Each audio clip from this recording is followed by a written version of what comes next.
Hello. If you're like me, this morning you logged on to the computer or however you get your daily news, and one of the first things you saw was that the NFL is planning to begin the season by playing the Black National Anthem at the beginning of the first game. And I suppose many of you were like me and rolled your eyes and thinking, oh my goodness, when is this going to stop? This is crazy. This is ridiculous. We're going too far. And we're not happy to hear that. And that's what, honestly, that was my reaction when I saw the headlines. And then I read a little bit about I read a little bit about it, and um, it calmed me down a little bit. And then I thought I really should find out more about what's going on with this. And what I ended up concluding is, this might not be a bad idea. This might actually be a good idea. Now, some of you who don't know me might be thinking, oh, the white liberal college professor decides that this is a good sort of thing to do. What a surprise. So first of all, if that was your reaction, shut up, because that's not an argument. That's just an ad hominem attack.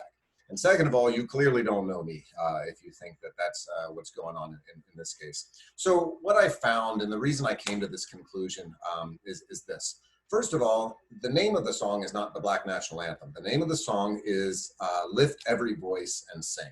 And I would encourage all of you to read through the lyrics of this song. I'm going to put it down below in the description here. And it really is a beautiful song.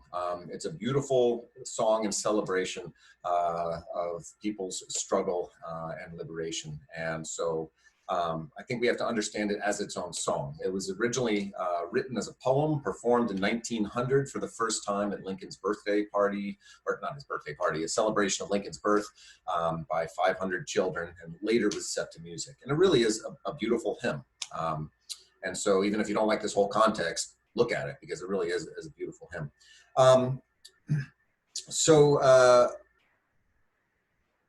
To be honest, I mean, to put this in a little context, personally, I've been really annoyed by a lot of the pandering that the NFL does. And some of their plans I find really over the top. And it's just a type of pandering designed ultimately for the sake of dollars, right? This is really what's going on for a lot of people.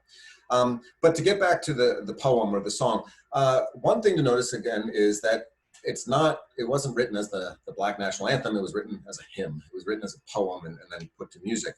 The song does not talk at all about race. It talks about struggle. And while the background of this is the struggle of Black Americans through the history of our country to achieve liberation and the end of slavery, the song doesn't talk about race. It doesn't have to be race specific. Also, the words to this poem are very optimistic. They're acknowledging the great progress that we've made as a nation. And this is something that a lot of folks on the left who are saying, oh, things haven't gotten better. No, this song written over 100 years ago is tremendously optimistic, tremendously appreciative of the progress that we have made as a nation, which shows some understanding of our nation's history. And so I think it should be appreciated from that standpoint. And again, it doesn't have to be specific to one cause. It's about the struggle and overcoming difficulty and overcoming the shedding of blood. It can be an expression of our entire national history, our entire national progress. That's not a good way of talking about it. But the history of our nation through the shedding of blood, trying to live up to its ideals and making the world a better place. It also does talk a lot about God, and I'm surprised no one has brought that up, because for non-religious folks, for atheists, you're not really too included in all of this. There's a lot of God talk in this, but you're not the marginalized folks that we're concerned with right now, so I'm sorry, you're gonna have to take a back seat for the time being. I think if we're going to use this, I think if the NFL is going to go ahead with this, what they need to do is not refer to it as the Black National Anthem. Refer to it by its name. Lift every voice and sing. And while we acknowledge its history and its connection to the plight and the journey and the struggles and the progress of Black Americans, it doesn't have to be limited to that. So stop calling it the Black National Anthem, because that's just what some people call it. And the other thing is, I think it would be important that if this is played before the national anthem at one of the first NFL games or during the first week, the audience should remain seated for this song. However it's performed, and I think people should be encouraged to sing along if they know that, so go out and learn it and sing along if you want, but the audience should remain seated. And after that, for the national anthem, then everyone should stand. And those of you who know me know that I'm not a big fan of kneeling during the national anthem. Everyone should stand, and also it would be good to encourage everyone at that time to sing along to the national anthem so that there is a differentiation and these are not put on par with one another.